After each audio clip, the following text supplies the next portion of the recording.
Baik, kita mulai.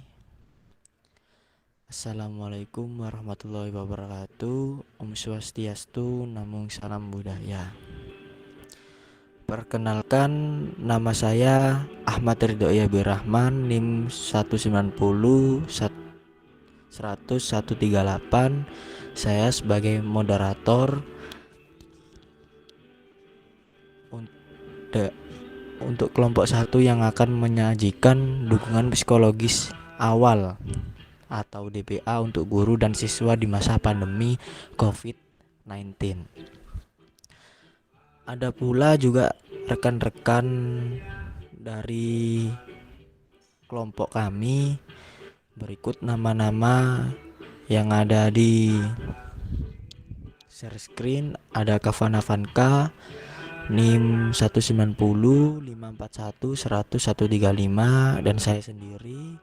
Kemudian ada Muhammad Haris 20541 100 10088, dan Anwari Abror 190 541 100 122. Tak usah banyak kata, untuk mempersingkat waktu dipersilakan tim penyaji materi untuk menyampaikan materi yang akan disampaikan. Monggo.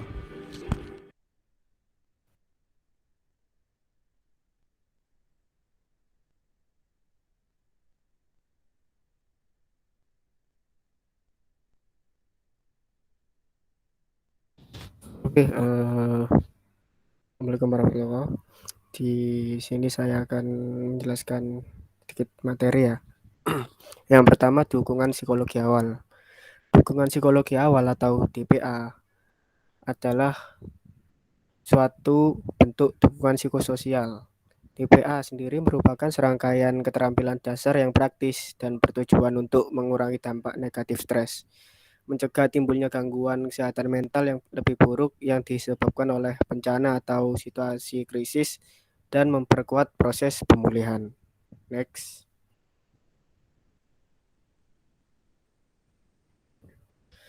Dukungan psikologi awal dianalogikan seperti pertolongan pertama yang diberikan untuk menyelamatkan nyawa seseorang di dunia kesehatan. Jadi kalau seseorang terkena bencana ya, misalnya kecelakaan, nah di orang-orang di sekitarnya sembari menunggu ambulan datang, misalnya ya, menunggu tim penyelamat datang, kita berikan dulu pertolongan pertama. Ya, itu sama sih seperti DPA ini jika diibaratkan. Next.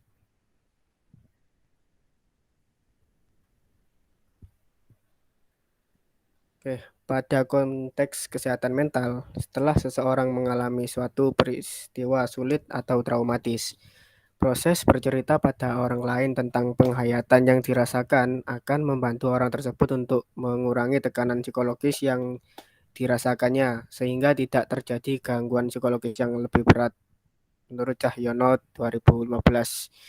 Jadi maksud dari slide tersebut ya, jangan dipendam sendiri lah ya. Kalau ada masalah nanti malah jadinya tambah ya gitulah, semakin parah. Oke, next. Oke.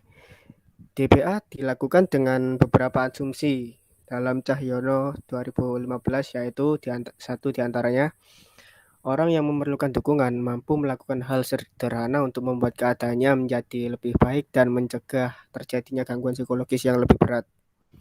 2. Tidak semua orang yang mengalami situasi sulit membutuhkan layanan profesional atau dirujuk ke ahli. Ini juga perlu digarisbawahi ya, bahwa layanan profesional ini kita semua nggak semua bisa gitu. Jadi harus ke ahlinya. Oke, lanjut yang ketiga, setiap orang secara alamiah memiliki ketangguhan atau resiliensi yang belum tentu semua orang yang mengalami krisis akan mengalami gangguan psikologis.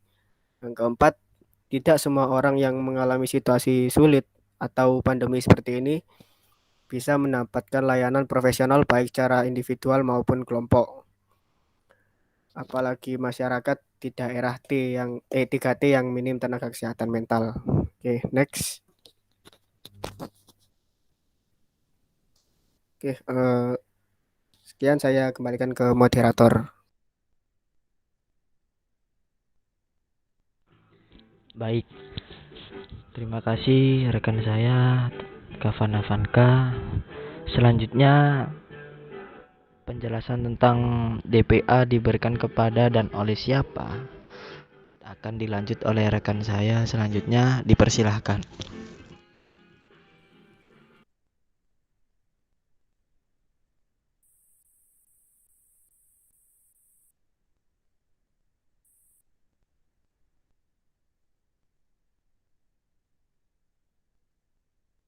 Halo, cek cek. Oke, udah bisa.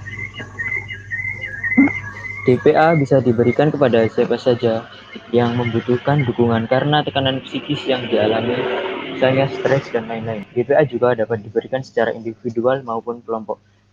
Baik kelompok maupun individu, DPA bisa diberikan kepada mereka yang membutuhkan. DPA dapat dilakukan oleh siapapun yang telah memperoleh dapat diberikan atau dilakukan oleh siapapun yang telah memperoleh pelatihan keterampilan dalam memberikan bantuan DPA. Dalam hal ini, para pihak di satuan pendidikan termasuk juga peserta didik yang memberikan pertolongan kepada teman sebayanya. Namun demikian, perlu diperhatikan bahwa mereka yang memberikan bantuan, teman sebaya, guru, kepala sekolah, atau pekerja sosial, pun rentan mengalami masalah psikologis ketika menjalankan tugas, sehingga mereka membutuhkan dukungan juga. Cahyono 2015, Kemendikbud 2018. Kapan dan di mana DPA dilakukan? Bantuan DPA harus diberi secara langsung dan segera mungkin terhadap mereka yang membutuhkan bantuan baik secara tatap muka langsung maupun komunikasi jarak jauh. Di masa pandemi ini, DPA secara tatap muka langsung harus mengikuti protokol yang berlaku apabila dilakukan secara individual maupun berkelompok. Ya karena masa pandemi tidak memungkinkan bagi kita untuk tidak mematuhi protokol kesehatan, harus tetap mematuhi protokol kesehatan meskipun mengganggu kayak interaksi kita dengan orang lain. Kemudian DPA juga dapat dilakukan secara daring dengan telepon atau bahkan lewat surat menyurat.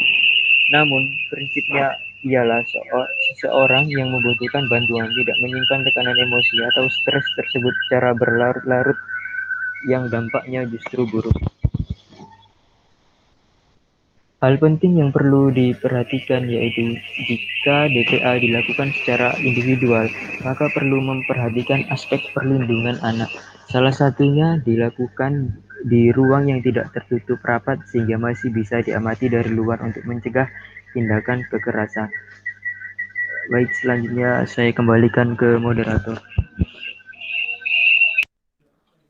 Baik, rekan saya atas nama Muhammad Haris. Selanjutnya dari untuk penyajian bagaimana melakukan DPA akan dilanjutkan oleh rekan saya. Dipersilahkan Saudara Anwari Abror. Baik, untuk langkah yang pertama yaitu langkah persiapan. Di sini memahami situasi dengan mengumpulkan informasi awal mengenai kondisi psikologis siswa dan membangun hubungan yang hangat serta bersahabat agar anak yang dibantu merasa nyaman dan aman. Jika suatu sekolah sudah memiliki sistem pencatatan atau pelaporan kasus peserta didik, data tersebut dapat menjadi dilihat kembali dalam perspektif kesejahteraan psikologis dan sosial peserta didik sebagai referensi pijakan dalam menentukan intervensi yang tepat. Namun, jika sekolah tidak memiliki arsip tersebut, maka memahami situasi siswa dapat dilakukan dengan mengamati perubahan perilaku dan performa belajar siswa. Oke, next.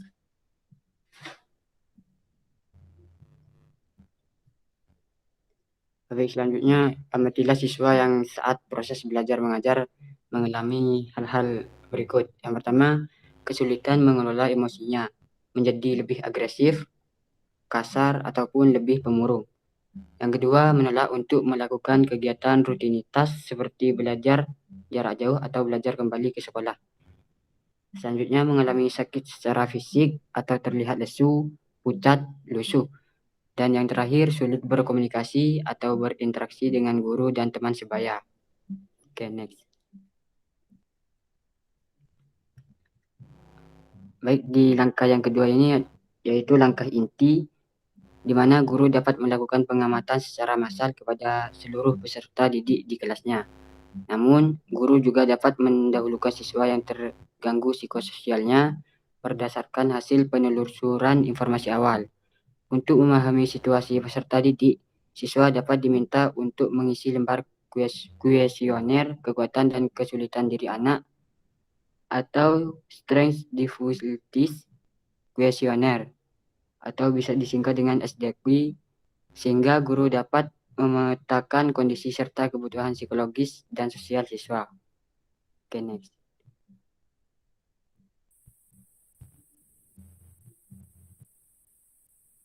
Selanjutnya, lembar kekuatan dan kesulitan diri yang terlampir di bab lampiran dapat diisi oleh siswa saat memulai tahun ajaran baru atau saat sekolah persiapan memulai pembelajaran tatap muka di sekolah. Untuk siswa yang kelas kecil yang belum lancar membaca, dapat dibantu dengan guru atau orang tua. Dengan catatan, situasi pengisian harus dibuat senyaman mungkin agar anak merasa nyaman dan bebas menyampaikan situasinya kepada orang dewasa. Oke, next.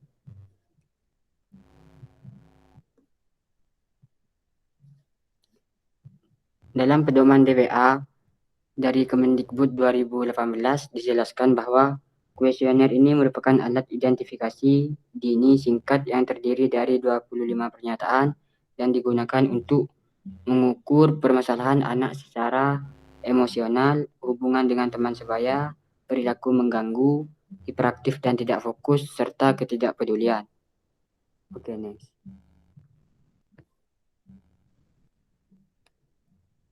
Hasil kuesioner ini pun dapat menjadi acuan bagi kita untuk memberikan rujukan ke pihak yang berwenang agar peserta didik dapat mengatasi masalah yang sedang ia hadapi dengan tepat dan cepat dan mencegah masalah berkembang lebih jauh.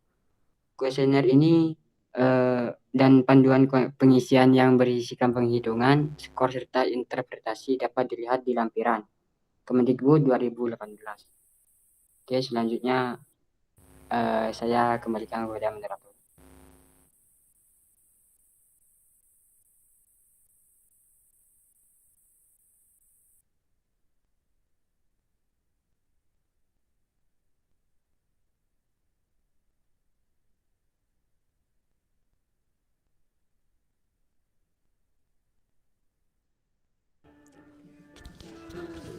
Untuk selanjutnya,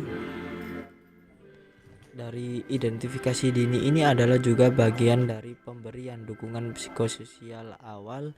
Oleh karena itu penting untuk melakukan 3M. Apa itu 3M? Meliputi, mengamati atau memperhatikan, mendengarkan dan menghubungkan. Next. Yang pertama, apa itu mengamati dan memperhatikan? Maksudnya, guru dapat mengamati bagaimana siswa mengisi dan merespon setiap pertanyaan yang ada saat proses pengisian kuesioner. Amatilah respon verbal atau tutur kata, gestur atau bahasa tubuh dan juga reaksi emosi siswa. Guru juga perlu memperhatikan suasana atau tempat yang digunakan dalam proses bersama siswa. Jika tempat dirasa kurang kondusif karena berisik, banyak siswa lain yang mengalihkan perhatian, atau di tempat yang dirasa mengancam, itu bisa pindah ke tempat yang lebih nyaman. Next. Yang kedua, apa maksud mendengarkan aktif? Maksudnya mendengarkan aktif benar-benar hadir bagi lawan bicara kita, memperhatikan sepenuhnya pesan yang coba sedang disampaikan baik secara lisan maupun dari ereksi dan bahasa tubuhnya. Menyediakan waktu untuk mendengarkan masalah yang dialami siswa adalah hal penting perlu dilakukan. Beberapa hal yang dapat dilakukan antara lain: pertama, posisi duduk atau berdiri yang setara dengan lawan bicara. Yang kedua, memberikan perhatian melalui perkataan perbuatan yang tidak menyakiti, menghakimi, dan menyinggung perasaan. Ketiga, berbicaralah dengan jelas dan mudah dimengerti peserta didik. 4, terima kondisi mereka apa adanya. 5, bersiaplah dengan segala macam luapan emosi yang dicurahkan tanpa menyanggah atau mengkonfrontasi. Terakhir, selain respon lisan, bahasa tubuh melainkan peranan sangat penting untuk orang yang sedang dalam situasi sulit merasa diterima. Next.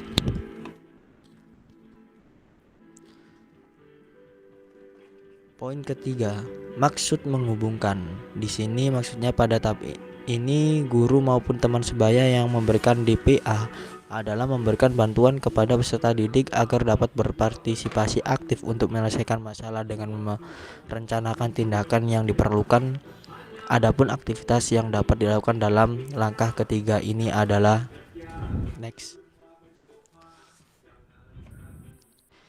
Meliputi mengenali potensi dari dan sumber dukungan yang dimiliki anak, membantu mencari informasi tentang dukungan yang diperlukan, menghubungkan peserta didik dengan sumber dukungan yang dimiliki, mendampingi proses mengelola masalah sekaligus merencanakan tindakan lanjutan. Kedua, hargai orang yang membutuhkan pertolongan dan jangan memaksa apabila orang tersebut belum siap melakukan hal-hal yang kita harapkan dapat membantu proses pemulihannya. Hindari memberi nasihat yang bertubi-tubi. Cobalah untuk banyak memberikan kesempatan pada mereka mengekspresikan diri dan merefleksikan situasi yang dialami. Bersikap jujur dan terbuka dalam menyampaikan maksud dan tujuan serta merespon dengan bahasa yang jelas dan mudah dimengerti.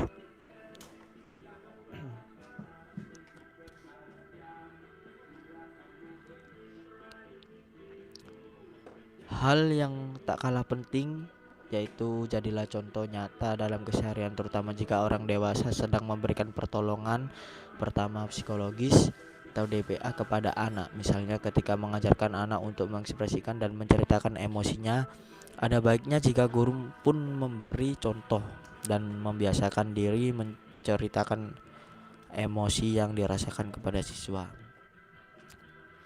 Perhatikan Kementerian Pendidikan dan Budaya tahun 2018.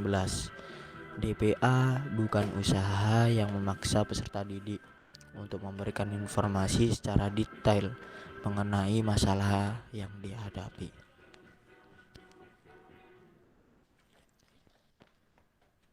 Itu penyajian dari kelompok 1 mengenai DPA, dari pengertian, langkah, penjelasan, dan tahapan yang baik saat melakukan DPA,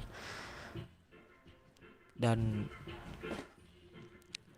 ada lebih kurang dari DPA, tatanan DPA yang cukup baik dalam proses pengenalan DPA. Dari rekan-rekan, apakah ada tambahan terkait materi yang disajikan?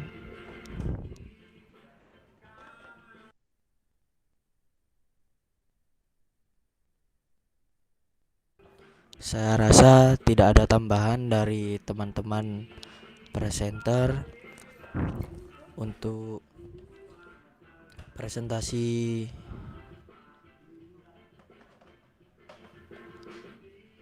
presentasi kali ini saya rasa cukup. Jika tidak ada tambahan, saya Ahmad Ridha Rahman sebagai moderator pamit undur diri, sekaligus mewakili teman-teman menyampaikan banyak-banyak terima kasih. Assalamualaikum warahmatullahi wabarakatuh. Selamat sore.